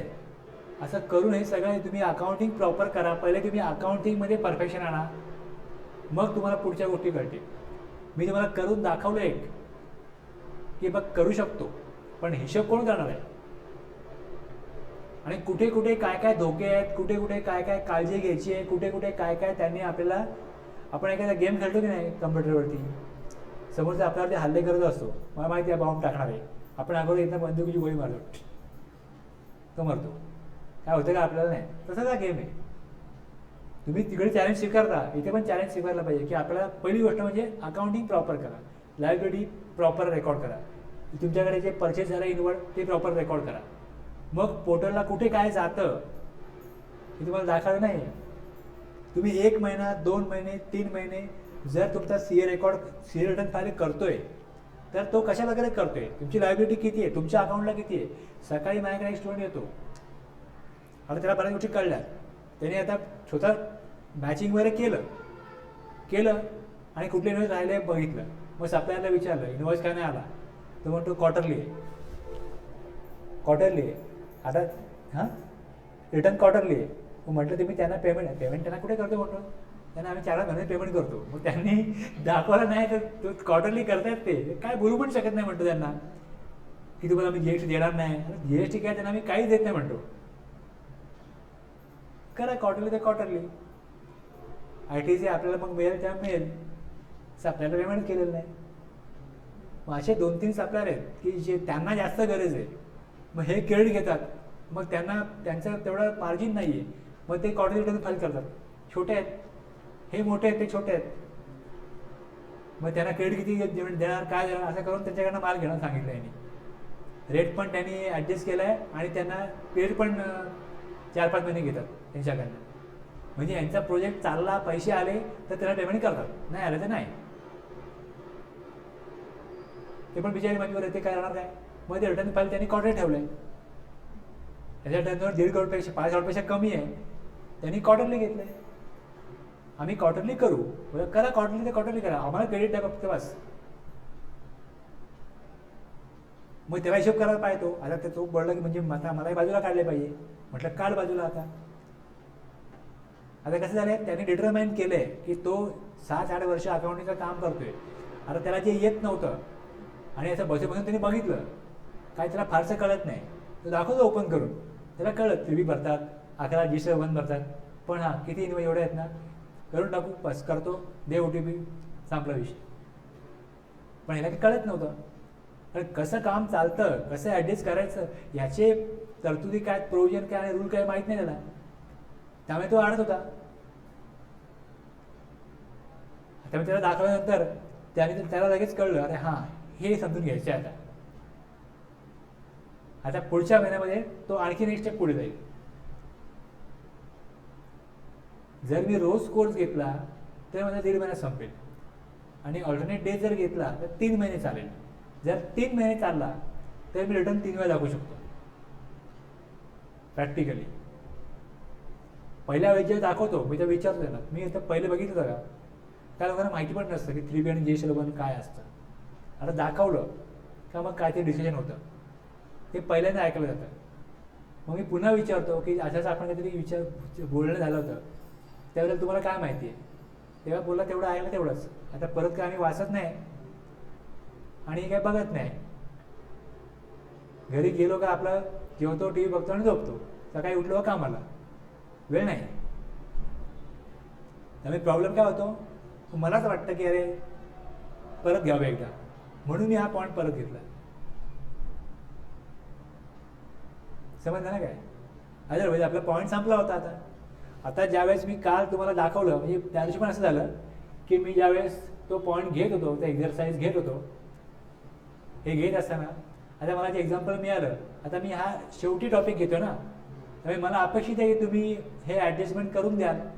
पण हे जेव्हा मी सांगतो तेव्हा ऐकणारे असे ऐकतात की पहिल्यांदा ऐकतात, म्हणून मला मग परत ते रिपीट करावं लागलं. जर हे त्या लेवलला पिकअपच केलं जात नाही, ग्रहण केलं जात नाही, रिसिव्ह केलं जात नाही आहे, तर मग असं वाटतं की मी जस्ट पुढच्या गोष्टी बोलायच्या म्हणून बोलणार आहे आणि टॉपिक संपवणार आहे आणि याला काही करणार नाही.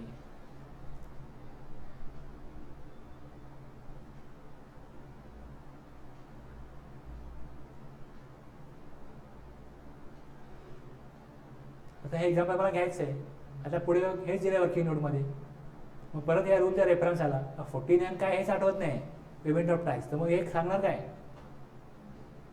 या एक्झाम्पलला काय अर्थ जात नाही ना. मग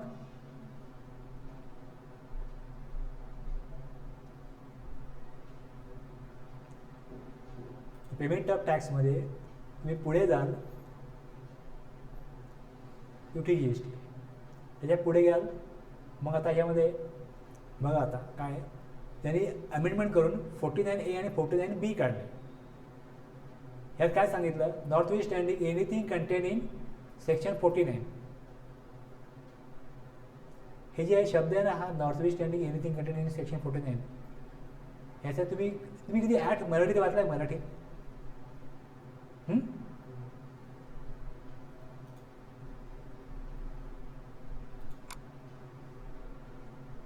कुठे ठेवलंय मी,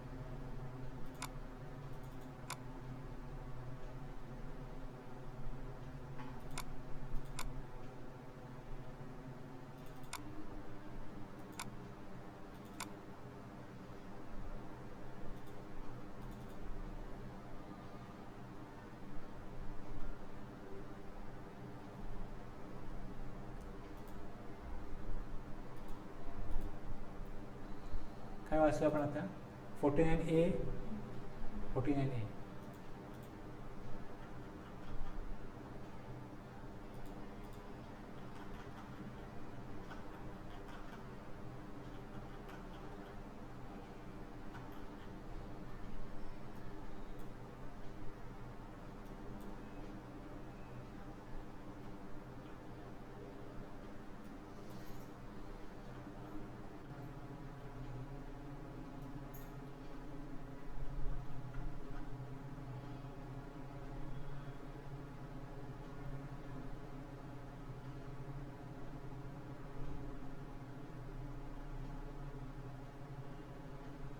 49 1 2 3 4 5 6 7 8 9 ह्यात त्याने ते अमेंडमेंट करून दिलेलं नाही अजून.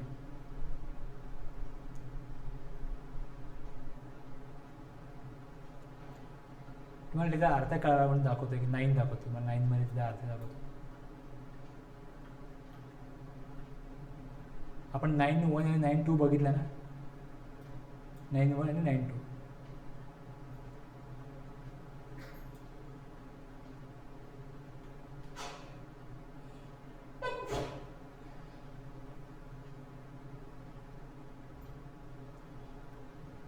मध्ये काय आहे?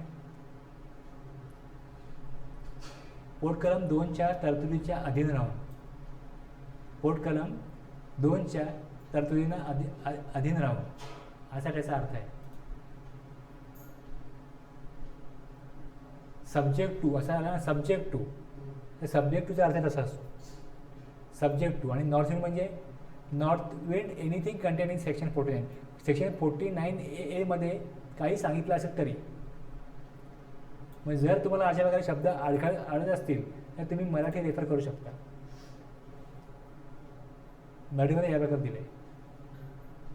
जेव्हा मी इथे सेक्शन 9(1) बघतो, 9(1) त्यामध्ये रेफरन्स आहे subject to the provision of subsection 2. त्याचं मराठी भाषांतर पोट कलम 2च्या तरतुदींना अधीन राहून.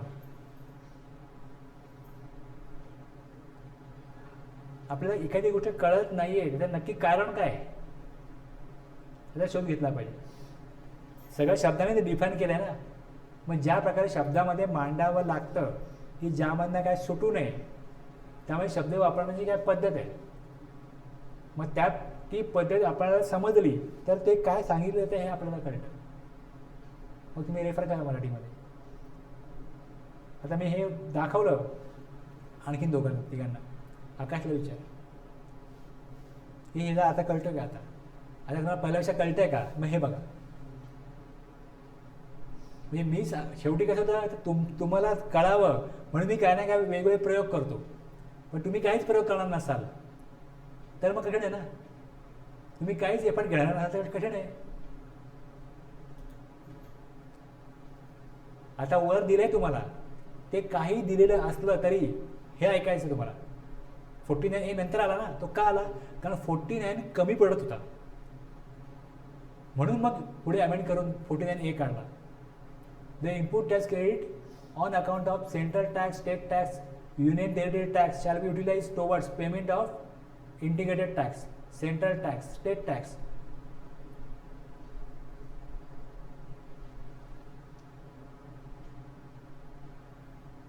जो IGST तुमच्याकडे, तो IGST वापरला जात नव्हता, त्यामुळे IGST यूज करा. The input tax credit on account of कुठले टॅक्स ते दिले. Shall be utilise towards payment of integrated tax, central tax. आणि एवढं दिले ओनली आफ्टर, पुढे शब्द काय?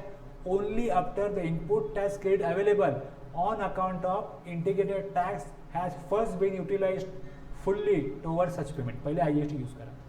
हे पुढे हे याप्रमाणे अगोदर आपल्याला दिलं आहे की IGSTमध्ये वापरा, हे सगळं वापरा, हे सगळं दिलं हे अगोदरपासून आहे, पण त्यातनं IGST एक्झॉस्ट होत नव्हता, म्हणून त्यांनी 49A काढला.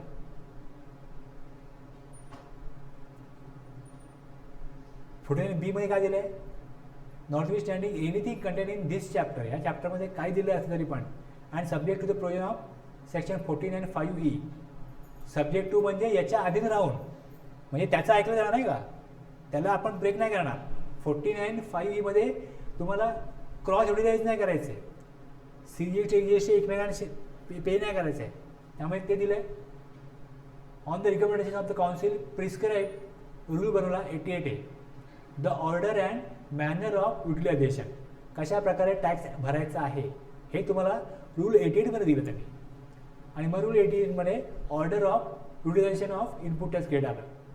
आणि मग हे सगळं तुम्हाला एकत्रितपणे कळलेलं आहे, समजलेलं आहे असं समजून तुम्हाला इकडे उत्तर द्यायचं आहे. हे जे उत्तर द्यायचं आहे ते याप्रमाणे द्यायचं आहे. म्हणून इकडे 49A, 49B आणि मग 88A रेफरन्स आला. आता हे तुम्हाला समजावून सांगण्याकरता मला एवढं सगळं सांगावं लागलं. कारण मी जेव्हा अगोदर कोणाला हे सांगितलं तेव्हा त्यांनी ज्या प्रकारे रिस्पॉन्स दिला मला कळलं की हे एकदा पुन्हा सांगितल्यावरच कळणार आहे. आणि ते पण तुम्हाला आता कळलेलं नसेल तर तुम्ही पुन्हा वाचून घेऊन 2-3 वेळा रिवाईज करून समजून घेणं गरजेचं आहे. कारण ह्याच्याशिवाय तुमचं रिटर्न होणार नाही. आणि ह्या सगळ्याची लिंक तुम्हाला कळत नसेल तर तुम्ही रिटर्न स्वतःहून करू शकाल. आणि म्हणजे एक आकडे भरून जस्ट OTP घेणं ही एक वेगळी प्रोसेस आहे. पण आतमध्ये कुठे कुठे काय काय केलं आहे त्याप्रमाणे तुम्हाला ॲन्युअल रिटर्न भरताना हे सगळं माहिती आहे तरच भरू शकाल. अदरवाईज ॲन्युअल रिटर्न GSTR 9 भरता येणार नाही. ज्याला सगळ्या प्रोव्हिजन नीट काढल्या आहेत त्या सगळ्या अमाऊंट तिथनं प्रत्येक 3Bतनं GSTR 1मधनं 2A मधनं ज्या अमाऊंट आलेल्या आहेत त्या सगळ्या अमाऊंट तो पोर्टल तुम्हाला GSTR 9मध्ये दाखवतो. आणि ते आकडे कशा प्रकारे त्यांनी कॅल्क्युलेट केलेत हे तुम्हाला तेव्हाच कळेल ज्यावेळेस तुम्हाला हे लेजर हे आपण टाकलेले आकडे ह्या सगळ्यांचा संबंध कळेल.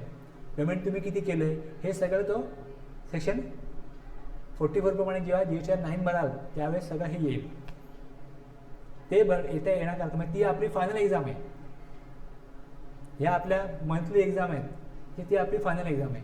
ती देण्याकरता तुम्हाला मंथली जे चाललं आहे हे नीट कळलं पाहिजे काय चाललं आहे. ओके, म्हणून मी इंग्लिशसाठी एक वेगळं बनवलं ते दिलं करायला. त्याच्यावरती कोणी काही बोलत नाही. मी तुम्हाला पाठवलं ना मग ते करणार तुम्ही की नाही करणार. हां मग कधी कसं होतं माहिती का आता बरोबर आहे. बघ कसं आहे तर मला सांगतो आता काय झालं मी मेसेज पाठवला सगळ्यांना की हे करा आणि काय आलं तर मला विचारा. ह्याच्यावरती मला कोणाकडनं काही रिस्पॉन्स नाही.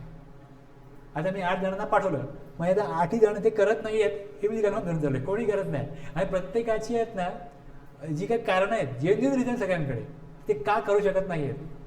म्हटलं करणार काय मग तुम्ही ह्यातनं सोल्युशन काढणार कसं. म्हणजे तुम्हाला जर का याची प्राथमिकता वाटत नसेल तर ते राहून जाईल.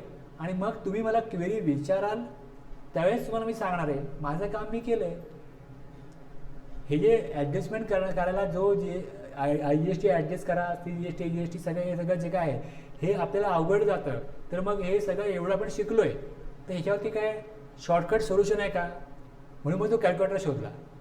मग त्यामध्ये कॅल्क्युलेटर पण टाकून दिलं आहे की या वेबसाईटला जा तो कॅल्क्युलेटर काढा तिकडे ती अमाऊंट टाका मग तुम्हाला तो IGST कसा ॲडजस्ट करायचा हे दाखवेल.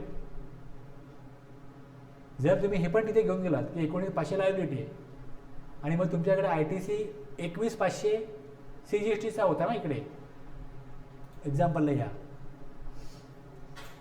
लायबिलिटी किती आली आणि क्रेडिट किती आहे 20,700.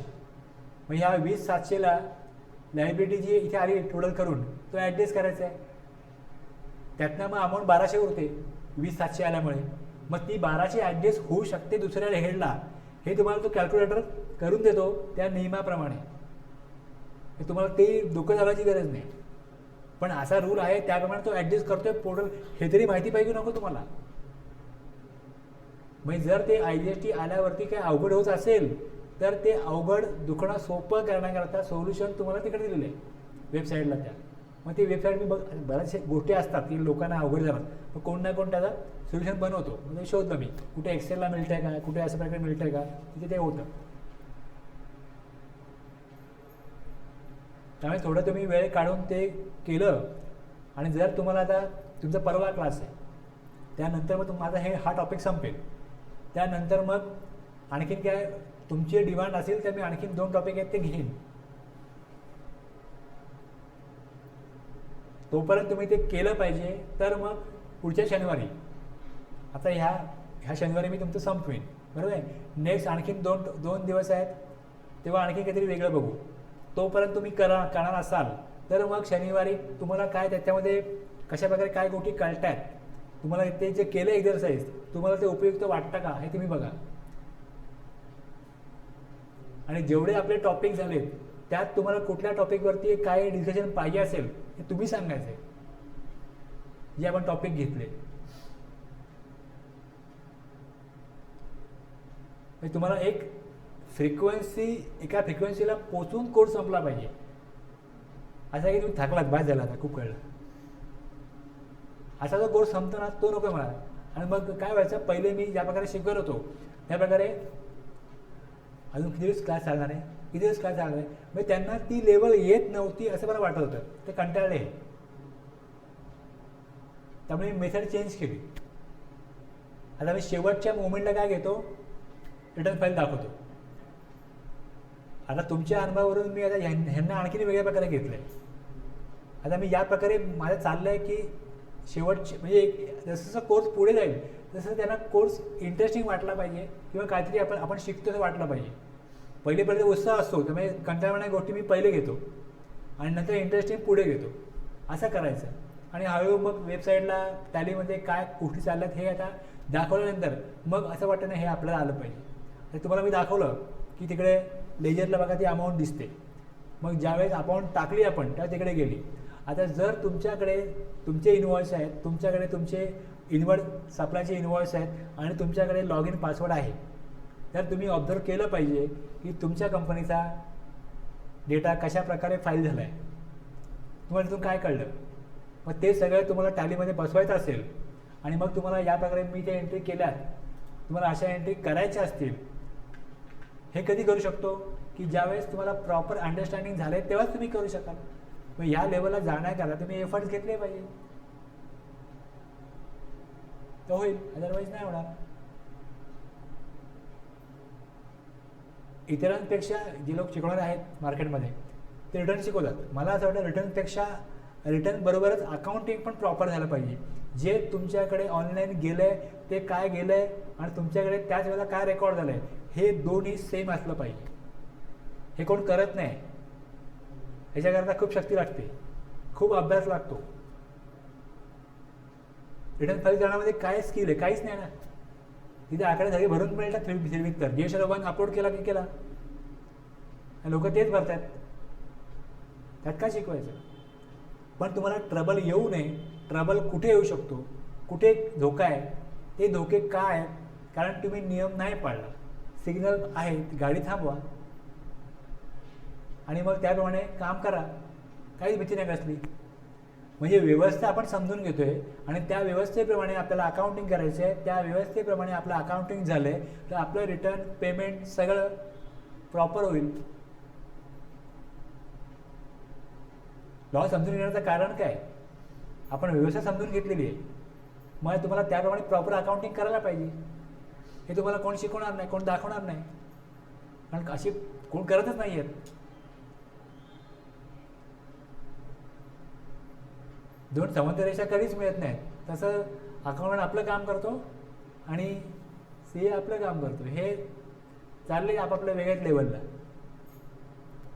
त्यांची गाडी वेगळ्या ठिकाणी पोहोचणार आहे, तुमची गाडी वेगळ्या ठिकाणी पोहोचणार आहे. थांबूया.